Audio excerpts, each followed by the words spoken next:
Chapter 6 Ypres by Arthur Conan Doyle by Greg Giordano Newport Richey, Florida. Ypres, September 1915. Push on, my Lord of Würtemberg, across the Flemish fen. See where the lure of Ypres calls you. There's just one ragged British line of plumers' weary men. It's true they held you off before, but venture it again. Come, try your luck, whatever fate befalls you. You've been some little time, my lord, perhaps you scarce remember the far-off early days of that resistance. Was it in October last, or was it in November? And now the leaves are turning, and you stand in mid-September, still staring at the belfry in the distance. Can you recall the fateful day, a day of drifting skies, when you started on the famous Calais onset? Can it be the war-lord blundered when he urged the enterprise? For surely it's a weary while since first before your eyes that old belfry rose against the sunset. You held council at your quarters when the budding Alexanders and the pickle-haubed Caesars gave their reasons. Was there one amongst that bristle-headed circle of commanders ever ventured the opinion that a little town of Flanders would hold you pounded here through all the seasons? You all clasped hands upon it. You would break the British line. You would smash a road to westward with your host. The howitzers should thunder, and the Uhlan lances shine, till Calais heard the blaring of the distant Wacht am Rhein. As you topped the grassy uplands of the coast, said the Graf von Faueressen, it's a fact beyond discussion that man to man we can outfight the foe. There is valor in the French, there is patience in the Russian, but blend all warlike virtues, and you get the lordly Prussian. And the bristle-headed murmured, "Das ist so." And the British, cried another, they are mercenary cattle, without one noble impulse of the soul, degenerate and drunken. If the dollars chink and rattle, 'tis the only sort of music that will call them to the battle. And all the bristle-headed cried, "Jawohl!" And so next day your battle rolled across the Menin plain, where Capper's men stood lonely to your wrath. You broke him, and you broke him, but you broke him all in vain, for he and his contemptibles kept closing up again.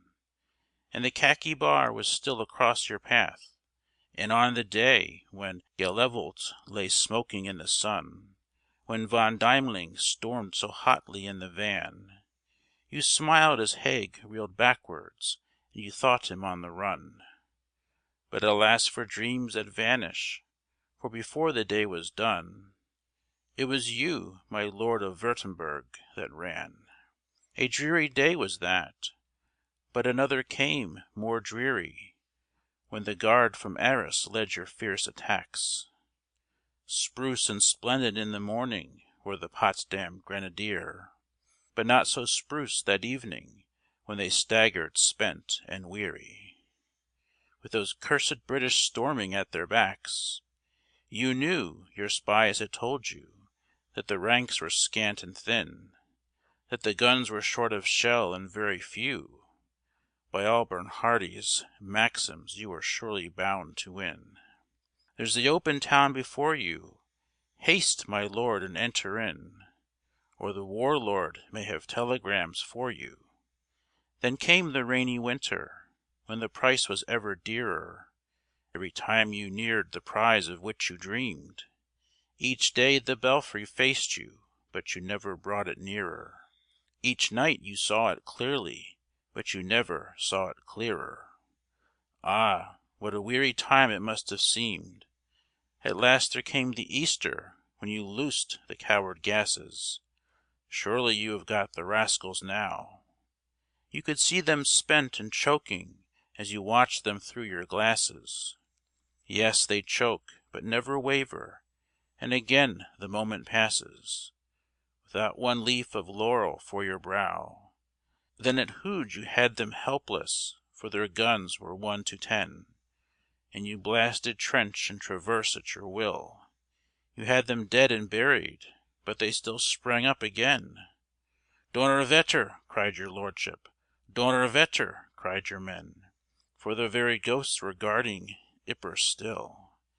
Active, guards, reserve, men of every corps and name, that the bugles of the warlord muster in. Each in turn you tried them, but the story was the same. Play it how you would, my lord, you never won the game. No, never in a twelvemonth did you win. A year, my Lord of Würtemberg, a year, or nearly so, since first you faced the British vis-à-vis. You learned commandanten are the men who ought to know, but to ordinary mortals it would seem a trifle slow.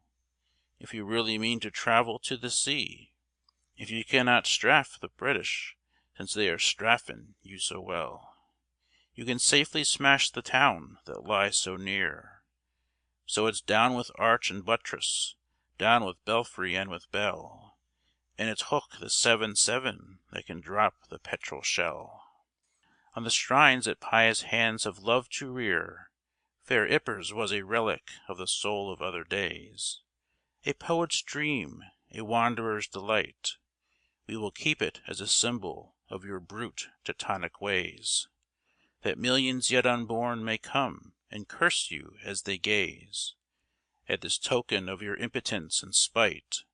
For shame, my Lord of Würtemberg, across the Flemish fen. See where the little army calls you. It's just the old familiar line of 50,000 men. They've beat you once or twice, my lord, but venture it again. Come, try your luck, whatever fate befalls you. End of poem.